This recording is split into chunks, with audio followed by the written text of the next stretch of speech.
Pekan ini, aku harus bertugas sebagai mahasiswa KKN di rumah sakit jiwa. Waktu tugas malam adalah yang paling membuatku merinding.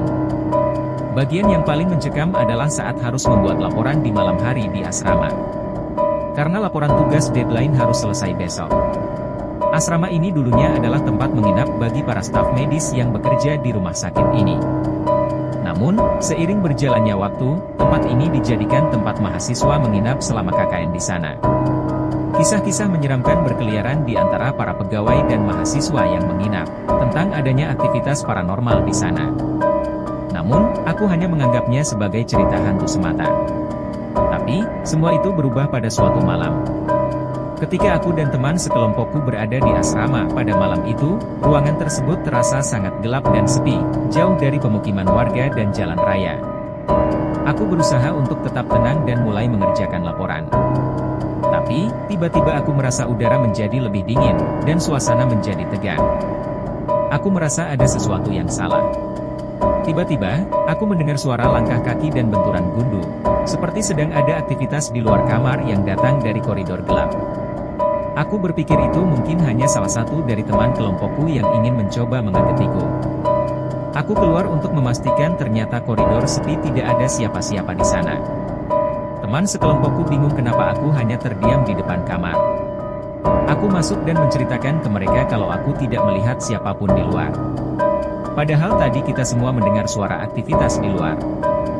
Aku memutuskan untuk kembali mengerjakan laporan lagi. Tiba-tiba terdengar suara wanita tertawa keras dari luar kamar. Sontak kita semua kaget dan segera mengambil langkah berani untuk melihat siapa yang ada di sana. Ternyata suara itu berasal dari kamar lain.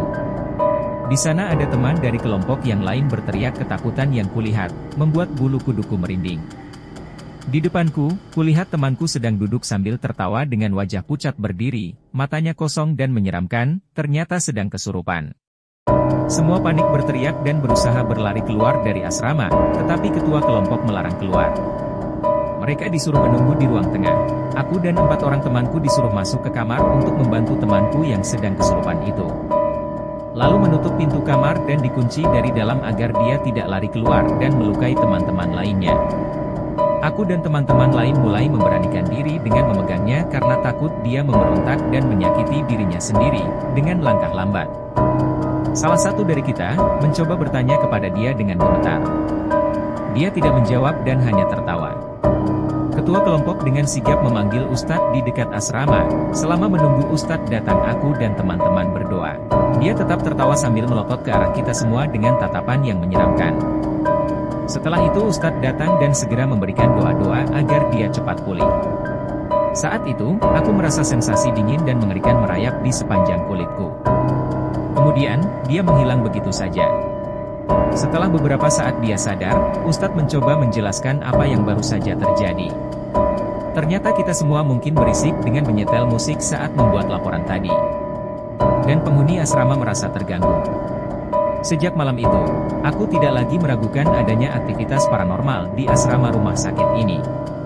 Aku yakin bahwa aku telah berhadapan dengan hantu yang mengerikan, dan kisah ini menjadi tambahan pada daftar panjang cerita seram yang berkeliaran di asrama rumah sakit ini.